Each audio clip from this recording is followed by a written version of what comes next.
Laser focused on the battlegrounds. VP Harris will appear with Michelle Obama in Michigan today. Tim Walz is in Arizona. Donald Trump also in Michigan. Then later on, he's going to be in Pennsylvania. Also in Pennsylvania today, President Biden, John Fetterman, Doug Emhoff, Bernie Sanders, J.D. Vance, and Elon Musk. And here's a live look at Trump's event. It's in Novi, Michigan. Yesterday, rallygoers in northern Michigan were forced to wait an extra 3 hours in cold temperatures while he did an interview with podcaster Joe Rogan. And here's what he said about North Korean leader Kim Jong-un. I got to know him very well. We had no problem with him. If you have a smart problem, if you have really the right president, a smart president, you're not going to have a problem. And I say it to people, we have a bigger problem, in my opinion, with the enemy from within. Yesterday, the vice president shared a stage in Texas with Beyonce as she zeroed in on protections for women's reproductive rights. Look, Donald Trump doesn't trust women, but I do. We trust women, and we understand what's at stake. And with Colin already in the United States Senate, when Congress passes a bill to restore reproductive freedom, I will proudly sign it into law as President of the United States. More reaction from voters who sat out the 2020 election, but they do plan to vote this year. Here's some of what they said about what could change their minds about Trump. If Trump came to you and he asked, what do I need to do to change your mind and vote for me? What would you go tell him? Probably to try 20 years ago when he was younger and a little bit more relevant to my perspective and point of view. I would tell him that you need to kind of watch your mouth a little bit. If you could probably try to, be a little more respectful to people. Then here's some of what they said could change their minds about VP Harris. If Harris came to you and asked, what do I need to do to change your mind and vote for me? What would you tell her? I don't need to know that you were raised in a middle-class family. I need to know what you plan on doing with the economy. What's your plan for the border? What's your plan for everything? I need to know what your stance is, not, about you. I'd ask her where she's been for the last 3.5 years. We have reporters and analysts in place with more on all these new developments for us. We're going to go to NBC's Aaron Gilchrist in Kalamazoo, Michigan, ahead of the vice president's rally with former First Lady Michelle Obama. Aaron, welcome again. So the vice president just stopped to speak with reporters there on the tarmac after arriving in Michigan. What are we hearing from her? Well, the vice president took several questions from the reporters who are traveling with her on these several stops that she's been making over the last few days. And the vice president started out, those by speaking about the conflict in the Middle East. We know that that President Biden convened a meeting of his national security team earlier today. Of course, the vice president is a part of that team, and they discussed developments in the Middle East after the Israeli strikes on Iranian targets late last night that the administration says the president was briefed on last night, again briefed on this morning. I want you to hear what the vice president had to say about what they've learned about the strike in Iran last night. A couple of hours ago, I got off of a lengthy and important conversation with the president and our national security team. And, of course, we maintain the importance of supporting Israel's right to defend itself. And we are also very adamant that we must see de-escalation in the region going forward, and that will be our focus. Now, this is obviously an important issue that the vice president has been focused on in her official capacity as vice president, but it's also something that's come up as a part of her campaigning. We know here in Michigan there is a large community of people who have been very vocal about their concerns for the Palestinian people, and after we've seen some of the conflict arise across the Lebanese border, there's been concern voiced about people who've been caught in the middle as well there. And so it's not unusual that the vice president would choose to speak about that, landing here in Michigan today. Of course, the thrust of what we expect to hear from the vice president today when she arrives here in Kalamazoo is really focused on getting out the vote. She and former First Lady Michelle Obama will be on the stage behind me here together for the first time, as a matter of fact, on the campaign trail, talking about the need for people to actually take some of the enthusiasm that we've seen around Vice President Harris's campaign, take some of that enthusiasm and actually put it into action by going to the ballot to vote. We know that more than 36 million people have already voted early, Alex, and as early voting starts here statewide in Michigan today, that's going to be a key part of the conversation we hear from the Vice President and former First Lady Michelle Obama. Alex? Yeah, listen, my friend, $10. I think they're going to garner the same kind of energy, enthusiasm that Beyonce did as well, because Michelle Obama is super popular.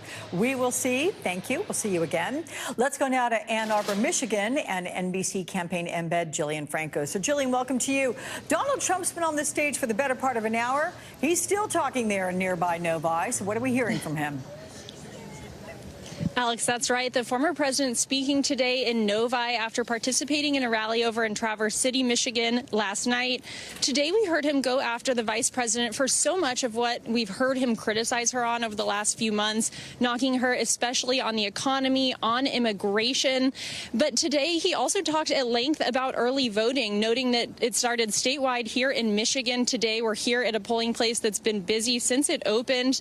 And the Michigan Secretary of State's office says that about 20% of actively registered voters have already cast their ballots. That includes early in-person and mail-in voting.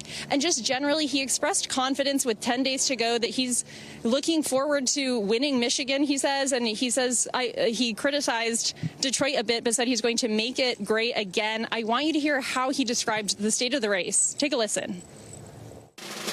10 days from now, we are going to win Michigan. We are going to defeat Kamala Harris. And we are going to make America great again. And we are going to make Detroit great again, finally, after 45 years. And Alex, up next for the former president later today, he'll be in another battleground state visiting Pennsylvania as he and Harris compete for these critical purple state voters with 10 days to go until November 5th. Alex? Okay, Jillian, thank you so much for that. Joining me now, we have Democratic strategist and former advisor to the Obama campaign, Amisha Cross, and Brendan Buck, MSNBC political analyst and former press secretary to VP candidate Paul Ryan. Good to see you both as usual on a Saturday. So here we go, Amisha. You have Trump, who's going to rally at Madison Square Garden tomorrow night, and then former Secretary of State Hillary Clinton compared that to an infamous 1939 rally hosted by a pro-Nazi group. Take a listen. You'll see next week, Caitlin, is Trump actually reenacting the Madison Square Garden rally in 1939. I write about this in my book. President Franklin Roosevelt was appalled that neo-Nazis, fascists in America were lining up to essentially pledge their support for the kind of government that they were seeing in Germany. Amisha, what do you make of Trump holding this rally at this location 10 days out, and how do you think it will affect his supporters? This is Trump choosing to play, a game of fascism. This is a guy who literally stole his mantra from that very rally. "Make America Great Again" was said in those streets in Madison Square Garden by those neo-Nazis. I think it's very important that we recognize that Trump is not as ignorant as many people believe that he is. Yes, he's a bad decision maker. Yes, he takes his cues from a lot of fascists and a lot of dictatorships. But this guy knows exactly what he is doing. This is not happenstance. This is the same type of situation where, he decided he was going to give a speech, give a rally in a town that had been overrun by white supremacists, where they lit black businesses on fire. That wasn't by accident either. This is a guy who was appealing to racists. This is a guy who's appealing to xenophobia. This is a guy who believes that his base is people who want to take America back, people who don't want to see immigrants, people who believe in his narrative that immigrants coming to this country make America trash. He needs somebody to blame. And right now, for the white grievance politics he is running, his group to blame is anyone who is not a member of his white supremacist base. So if you're black, if you're brown, if you are indigenous, if you are of an immigrant background, that is what he is doing. And every note that we will see him do at Madison Square Garden will repeat those things. Okay, so Brendan, I want you to react to that as well. And let me just amplify this question to you with what we heard from the vice president on that tarmac in Battle Creek, Michigan. So with Israel having launched those 3 rounds of airstrikes, targeted ones against Iran in Tehran last night, she addressed the issue of the Middle East. And I'm curious how much you think that issue is going to play into the election in 10 days. Well, it played into the election significantly in Michigan, as Aaron talked about. I mean, there's a huge Muslim and Islam population in Michigan, and they've been very upset about the administration's handling of the war in Gaza and being, in their minds, too supportive of Israel. And I think the argument that they're trying to make is that you may not like Kamala Harris, but I promise you Donald Trump is going to be a lot worse. And it's not necessarily that these people are going to be voting for Trump, but do they stay home? And in an election this close, does that matter? So I think any sort of escalation of that battle or conflict throughout the region is not good news for Harris, because it brings it back into the news. I do just have to say, I find the Madison Square Garden conversation a bit silly. I mean, look, what Hillary Clinton said there is completely obnoxious. I'm as critical of Donald Trump as anybody, but people going to Madison Square Garden that night are not gathering for a Nazi gathering. It is a arena. Billy Joel and Fish and the New York Knicks play there. I don't think setting foot in Madison Square Garden makes anybody who goes there a Nazi. I think that's the kind of rhetoric that just tells people, like, it doesn't matter. They're going to say anything they want. Now all of a sudden, if you go into Madison Square Garden, you're a Nazi, and I can't tell you how much that upsets those people who are on the fence on Donald Trump, and they say if they're just out to get him, they're going to say anything. I don't know why it has to go to that level. No, and I understand what you're saying, but with regard to the messaging that Donald Trump will deliver inside that arena and the accusations of fascism, not only from Hillary Clinton or Kamala Harris now saying that she agrees he embodies so much of that. You have this from so many former Trump administrations, officials, notably this week, John Kelly, saying he absolutely embodies the definition of fascism. So don't you think that is something that will come out of Madison Square Garden? And there is reason to say that, look, there's some symbolism here. No, I don't. I don't know how Madison Square Garden has anything to do with maybe any different than the rally he's having right now as it relates to Nazism. What Hillary Clinton said is the people who gathered that day were there to pledge their allegiance to Nazism, and that's what's going to happen again in Madison Square Garden. That is so over the top and disrespectful to a lot of people who I don't support Donald Trump. I think he's a bad guy. But the people who go there are not pledging their support to Nazism, which is what Hillary Clinton said. Okay, again, but they're pledging their support to Donald Trump. And do you agree that he embodies yes, but I don't think that you can just casually equate those two things. I don't think you can just casually throw out, because Donald Trump sets foot in Madison Square Garden, that means that it's the same as a Nazi rally 80 years ago. Okay. All right. Duly noted. Thank you for that. Let me ask you, Amisha, Harris, who is set to speak at the Ellipse on Tuesday. Of course, that is the same park between the National Mall and the White House. It's where Donald Trump spoke on January 6, 2001, or rather from 2021, not 2001. It is billed as her closing argument. How important will this speech at the Ellipse be in providing the visual contrast of the violence that Trump incited? I think it's going to be very important, and it's going to be integral for her. I don't think that you can create more of a contrast than what we've seen this election cycle and what we know Donald Trump to be. I want to go back to what was spoken a moment ago when Donald Trump decided that he was going to have a rally and have an event in Tulsa, Oklahoma, at the same site that is a remembrance for the Tulsa race riots. He knew what he was doing then, just like he knows what he's doing in Madison Square Garden, and he chooses to do this after not only leading with fascist language, after not only fashioning himself after fascists and authoritarians, after not only leading the most xenophobic campaign America has ever seen. I think that we have to take him seriously when he shows us who he is and when the people who work closest to him. We're talking about leader of the Joint Chiefs of Staff. We're talking about his own chief of staff. We're talking about the people who are closest to him in his administration. Those who were his cabinet members are calling it out. I think that it would behoove us to take this man seriously and his actions. That's the biggest contrast. Okay. I'm going to ask you both to stay with me, please, because it is yet another October surprise. But how much impact will what this person is now saying have on voters? The new revelations on that ahead. But first, early voting starts today in a state you wouldn't consider a battleground. But we're going to tell you why it is actually critical for good reason. We're back in 90 seconds. I didn't have to spend my life trying to find my calling. Mine found me at an early age. It was just a matter of how good I could get and how far I would go. At Ram, our calling is to build trucks. So when you find your calling, nothing can stop you from answering it. Right now during Ram Power Days, get $4,000 cash allowance on the purchase of most 2025 Ram 1500 trucks. Don't miss Ram Power Days. Hurry in today. What's up? You seem kind of sluggish today. Things aren't really moving. You could use some Metamucil. Metamucil psyllium fiber helps keep your digestive system moving so you can feel lighter and more energetic. Metamucil keeps you moving. And try Fizzing Fiber Plus vitamins.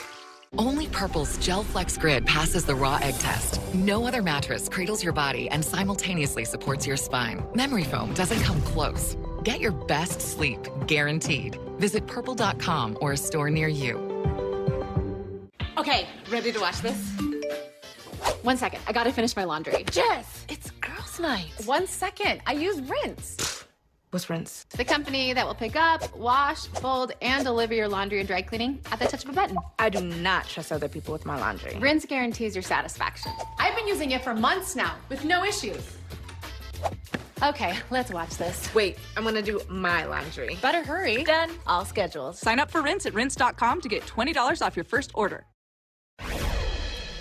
New today, 6 more states add early in-person voting. Voters in Michigan, Florida, Illinois, New Jersey, New York, and California getting their chance to have an early say, making it now 33 states who are voting in person. More than 38 million votes have already been cast. We have seen early voting records being broken in a couple of states. We're going to go right now to NBC's Emma Barnett in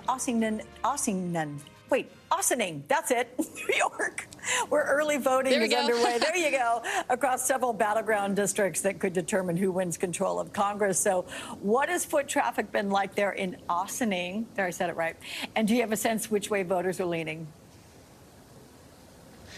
Alex, there has been people here literally all day today. If you look behind me, there's a line that stretches across the parking lot. Earlier, it literally went all the way down, up and around the sidewalk. There's a line that continues inside the voting area. There are people here who are energized, excited, ready to vote. First day of early voting with 10 days to go until the election. Voters who have walked past me in the past couple minutes told me that they were waiting online for about 45 minutes in order to be able to cast their ballots. Now, New York, of course, is a blue state. It's almost guaranteed that Kamala Harris will carry this state. However, even though New York is a big blue state for the presidential race, the House races are competitive here in 7 different districts in New York. And I want you to take a listen to what some voters told me about how they'll be voting this time around. Take a listen.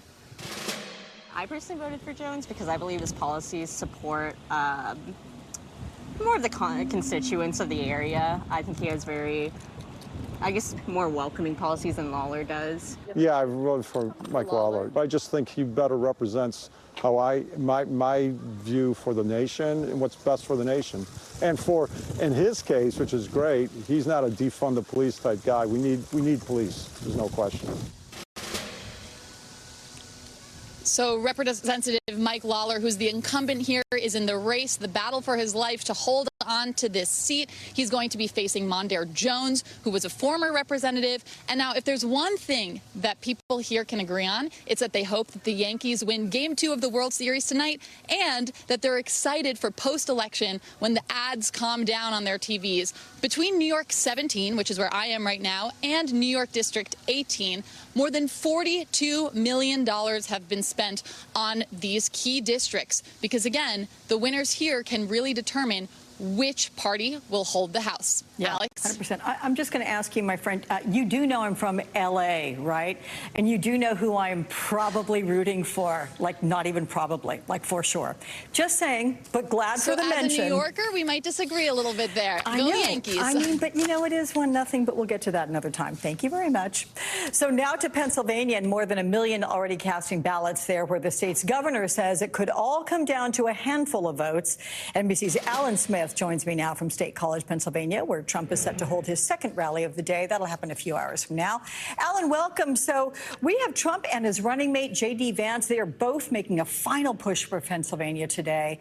How do things look for the former president there? So the Trump campaign views Pennsylvania much more favorably than even some of the other battleground states, Alex. They're extremely confident about their chances in Pennsylvania, and Trump and Vance themselves, in addition to a number of surrogates, are crisscrossing the state in the final days. Part of the reason for their confidence is they believe that around Philadelphia, particularly in the city itself, they're going to do better there than they did in 2016 or 2020. All right, let me get to the new interview you've done with Pennsylvania Governor Josh Shapiro, because he knows it could all certainly come down to his state, and he says he is leaving it all on the field. How does he feel about Harris's chances in the state? So, Alex, he feels really good about Harris's chances of winning there. But he did say, of course, it could come down to a few hundred votes across various rural counties in PA, which actually is a key part of the Harris strategy here. They want to limit Trump's margins in some of the more rural counties by 1 to 2 points across the board. They think that could protect them from any possible drop-off in Philadelphia. But, Alex, look, this state is razor close, and Josh Shapiro knows that. He's been campaigning across the state vigorously for the vice president in recent weeks. And look, he thinks it's going to come absolutely down to the wire. It's just so hard right now to say which way the Keystone State will swing. Okay, what about Elon Musk? He's been there a lot in Pennsylvania in recent weeks. What did Governor Shapiro have to say about him and his investment in the state? Now, interestingly, yesterday, Josh Shapiro did not want to make much comment about what Elon Musk is doing in the state politically. Now, Elon Musk did make a call to the governor a couple of weeks ago when he was at a Steelers game in Pittsburgh. And he talked to the governor about making economic investments in the state, completely not tied to the presidential campaign at all. And I asked the governor, do you think that Elon is actually serious about making those economic investments here? He thinks he is. And Alex, he says that's irrespective of politics, though he noted, of course, that they do disagree greatly, obviously, on the candidates they're supporting this fall. Okay, Alan Smith, thank you so much for joining us there from State College, PA. Meantime, digging into the details of a new poll and the surprising place where Kamala Harris is cutting into Donald Trump's lead. I've been a HomeGlow customer since October 2021. I booked my first cleaning for just $19. They're professional, they show up on time, they bring their own supplies to your place, and they take care of everything. Dishes, vacuuming, laundry. Would I recommend HomeGlow to someone else? Absolutely, absolutely. You pick a day, you pick a cleaner, and you book your first cleaning for only $19.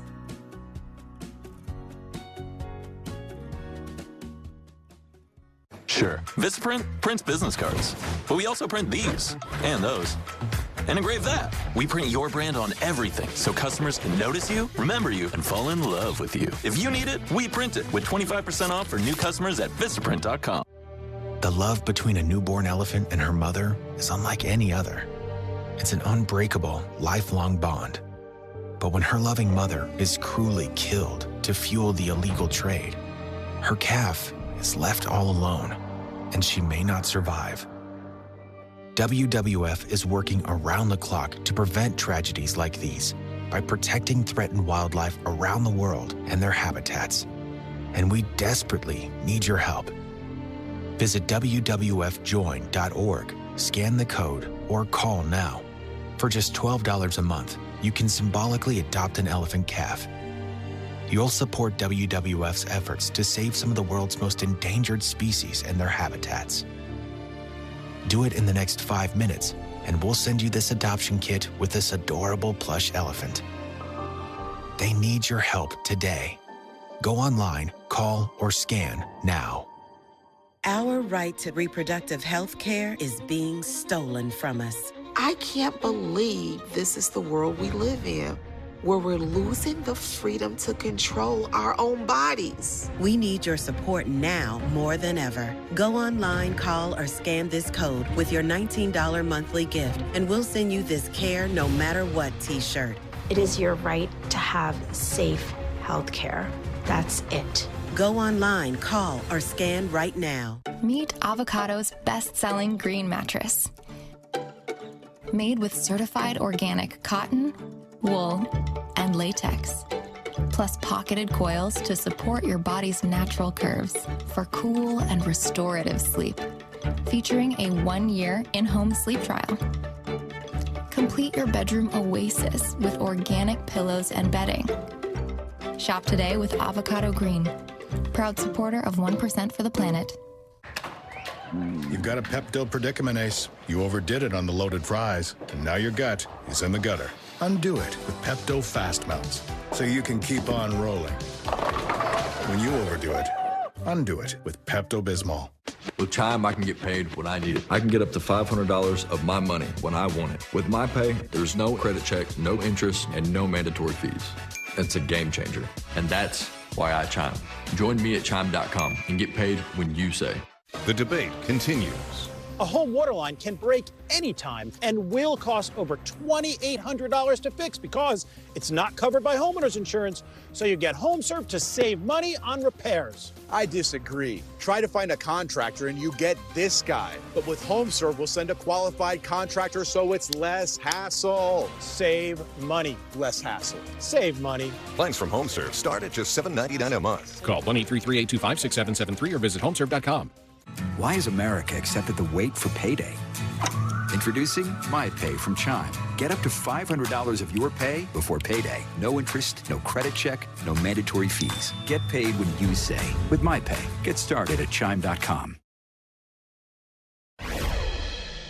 Now to another new October surprise this week. The Trump campaign denying an allegation of sexual misconduct from years ago. NBC's Garrett Hake reports.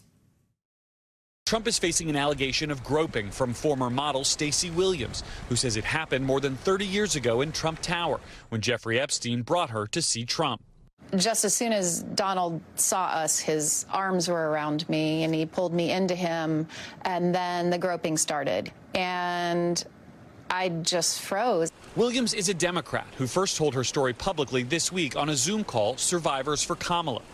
NBC News spoke to 7 people who said Williams had told them about it between 2006 and 2022. The Trump campaign notes the accusation came 2 weeks before the election and says it is, quote, unequivocally false. We're going to bring back Amisha Cross and Brendan Buck. Brendan, first question to you on this. Does this even qualify as an October surprise? And here's why I ask it. Is this going to have an effect on the campaign? And if it does not, what does that say? Yeah, I mean, you could add this to the list of things that in a normal world would be disqualifying for the president, or at least be a huge October surprise. Look, I'm frankly surprised that the Harris campaign hasn't leaned into this attack a little more. Not this specific one, of course, it just came out. But former President Trump was found liable for sexual assault in court not that long ago. There are so many credible allegations against him, and that doesn't seem to have been much of the focus for the campaign. Maybe they just have polling that shows that, yeah, to your point, people have heard this so many times, and they just think that Donald Trump is a bad guy, and they get it, and they're not going to change their mind about him. But it feels like, you know, if you want to really underscore the character of a person, someone who was found liable for sexual assault, that sure should register for a lot of people, but, you know, they just haven't pressed that issue. Amisha, your thoughts on this? Well, I would argue they haven't pressed the issue because the issue was pressed, and we saw that, everyone saw that the polling did not change. We saw that the people who were dug in to support Trump were still dug in to support Trump, and the people who were going to support Harris, or the people who were already supporting, Biden before Harris got into this race, they were still in those camps. At the end of the day, what we know from Donald Trump is that he has over 24 credible allegations of sexual assault. We know that he was found liable for rape.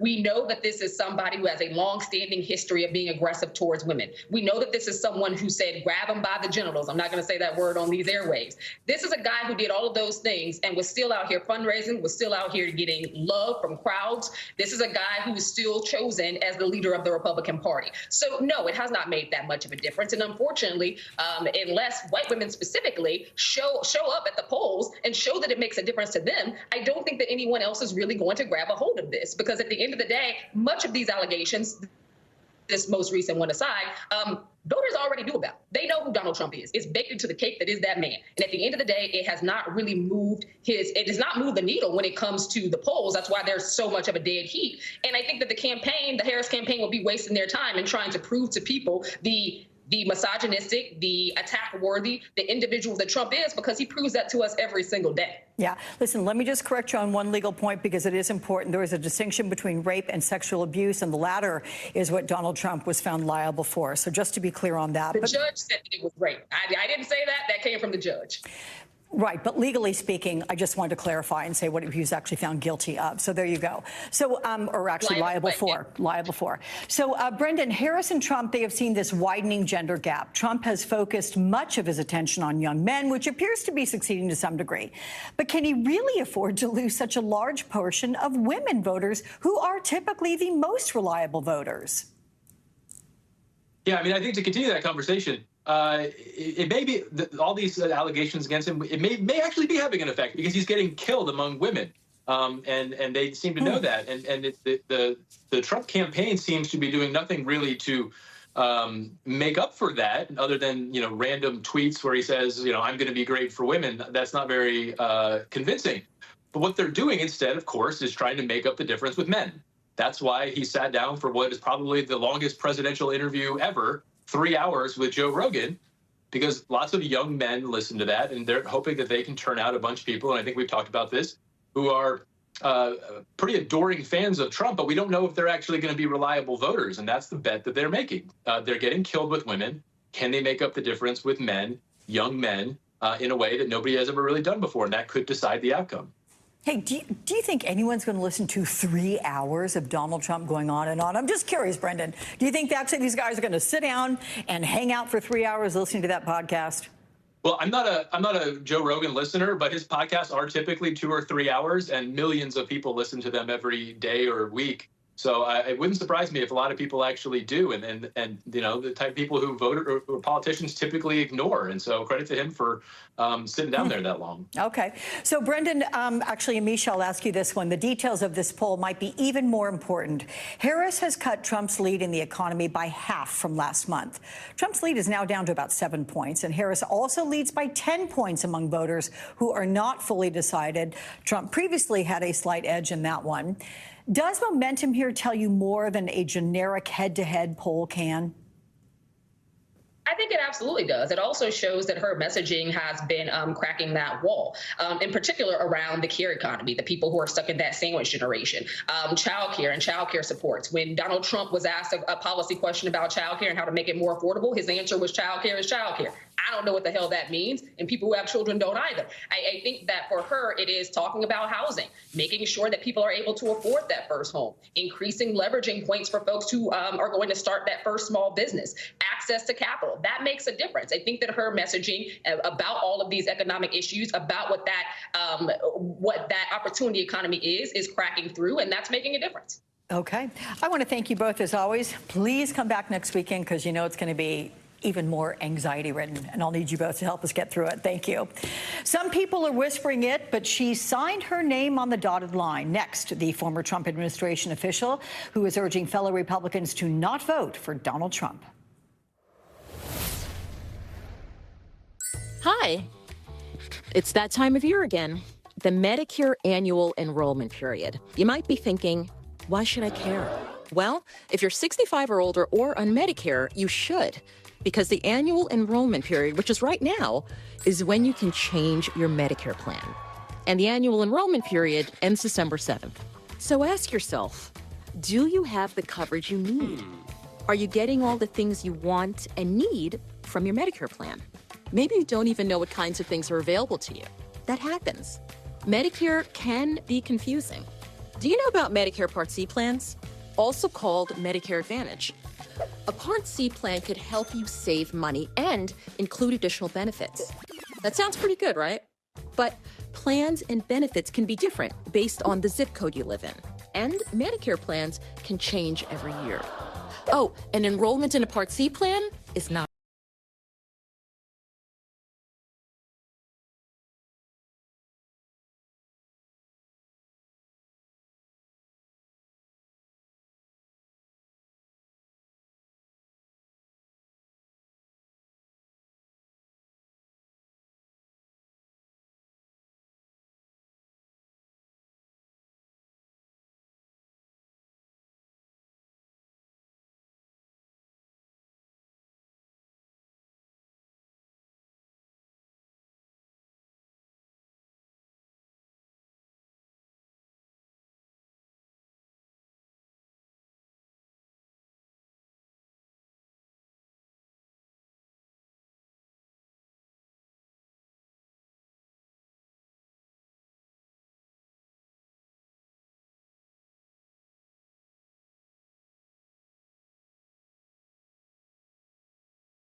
at Israel back on September 1st. That attack was retaliation for Israel assassinating some high-level militant group figures in Tehran and here in Lebanon. So, you know, this is a situation that could still get worse. It's a very, very dangerous moment. But everything so far that we've seen, Alex, looks as though this has been calibrated perfectly to allow both sides, the Israelis and the Iranians, to take a kind of a face-saving step back, sort of an exit ramp. And we've been hearing hardline voices in Iran and in Israel saying more needs to be done. We need to escalate further.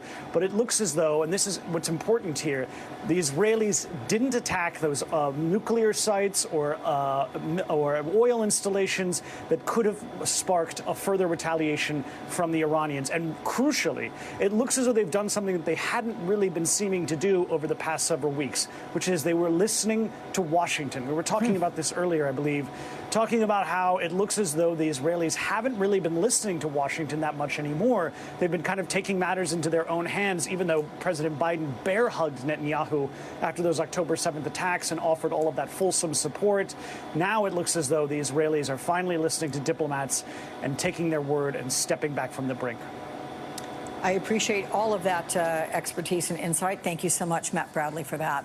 Coming up next, we're going to turn back to politics and check on the early voting near my hometown of Los Angeles.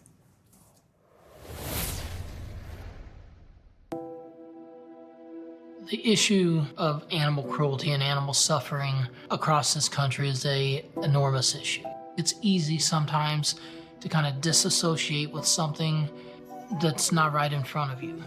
Our commercials are showing the footage, and it's often a softened version of what is actually occurring in these situations. We see dogs carrying chains heavier than their own body weight. And this is how this dog lives its entire life. Basically a circle that this is its whole existence. We have found dogs with no protection from the elements, to be without shelter, without adequate water. Sometimes they're just left to languish until they die. And that's why we need your support more urgently than ever. So go online, call, or scan this code to save an animal who's suffering. When I think about the suffering that I see, and it's all terrible, it is so much more common than people think. And so much worse. But today, you can take one simple action to save an animal's life. Just scan this code, or you can visit our website or call this toll-free number and sign up with your $19 monthly gift. You will save lives. That's our promise. Do it in the next 5 minutes, and we'll send you this exclusive t-shirt and welcome kit. If you are there in person and you see what we're seeing and you hear the cries and the whimpering and you feel the fear, I think most people would be as outraged as I am. Please hear their cries. Listen to your heart and help them.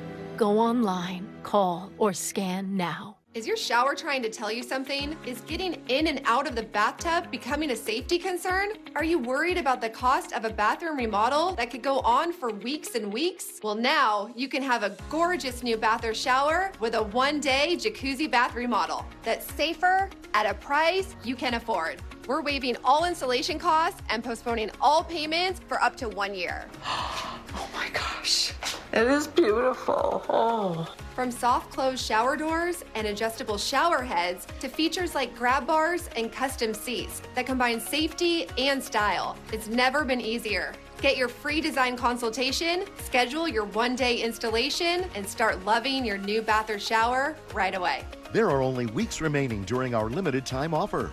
We're waiving all installation costs and offering no interest and no payments for up to 1 year. Go to jacuzzibathremodel.com or call 800-991-0632. A new look now at the number of early votes cast across the country by the NBC News count. The number of mail-in and early voting in-person ballots cast already, it is approaching 40 million. Let's go now to NBC's Alex Tabbitt, who's in Norwalk, California, where early voting just started just a couple of hours ago. Alex, how's it going so far, and how do people feel about the election? Well, Alex, we're in the suburbs of Los Angeles, and I was expecting to see an electorate that was slightly sluggish, if not a little bit hungover after the LA Dodgers' win last night in the World Series. But that is not what we saw this morning. We saw a line of people out the door, Californians raring to go on this first day of early voting. Now, this is a very Democratic state. The latest voter registration numbers show about 46.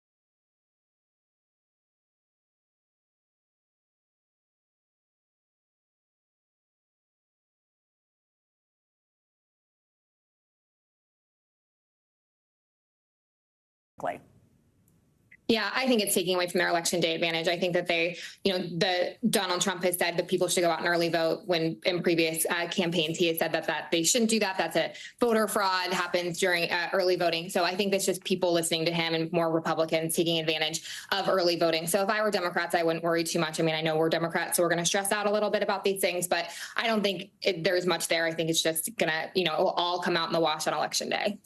All right, let's talk about last night, because you had superstar Beyonce joining Harris on stage at her Houston rally there, capping a week of pretty big Hollywood endorsements for the vice president. But this is Texas. It is not likely to turn blue for Harris. So what kind of impact is expected? Will publicity around an event like this with Beyonce in Houston, is that going to carry influence into swing states where the race is tight? And last question, was support for Colin Allred in his Senate race against Ted Cruz part of this calculus? I absolutely think that the Allred Senate race is a huge calculus for being down in Texas. I worked on a governor's race in Texas with Wendy Davis. It may not turn blue this cycle, but it is getting closer and closer, as we learned in 2014. So every time that Democrats can put a spotlight on Texas, it's getting closer and closer to turning blue or becoming much more competitive. And I do think that the Allred race is still really competitive, as polls are showing. So I do think that's part of the calculus. But I do think that the vice president's main reason for being down there is to have a spotlight on the contrast of what can happen to the rest of the country when Republicans can take over and take away these reproductive freedoms from women. Texas did that. They have some of the most restrictive laws in the country, and people in Texas are feeling that. They had 30,000 people there last night. I mean, it was an incredible event, as everyone saw, but I do think she's taking that opportunity to say, this is a contrast that I am providing you. This state has done some really, really conservative laws around reproductive freedoms, and this is what everything is going to look like in the rest of the country if Donald Trump is elected. Yeah. There have been multiple reports, though, that the Harris campaign wants to distance itself from President Biden and unpopular views of his administration and policies. How challenging is that for the vice president, and do you think it's necessary? I don't necessarily think it's challenging. I think she's out there on the campaign trail. She's talking about her message. She's talking about a new way forward. She's talking about the future.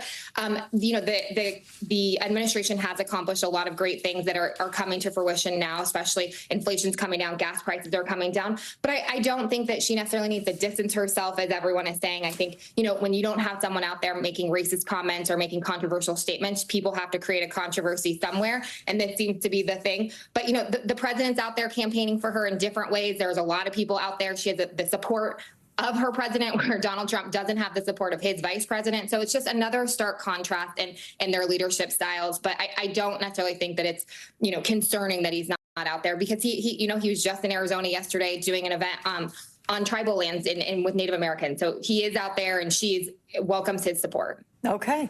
Megan Hayes, I always welcome you on the show. We'll see you again soon. Thank you.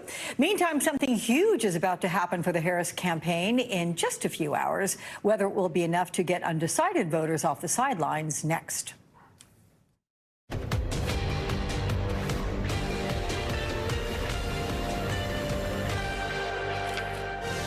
Very good day to all of you from MSNBC World Headquarters here in New York. Welcome, everyone, to Alex Witt Reports. We begin with Decision 2024 in the race for the White House. Election day now just 10 days away. And with the candidates on the home stretch in a super tight race, Vice President Kamala Harris and former President Donald Trump are laser focused on battleground states. They're tweaking messages. They are fighting to pick up every possible vote. And here's new reaction from President Joe Biden just a short time ago, talking to labor leaders at a political event. He seized the opportunity to focus on Donald Trump's character.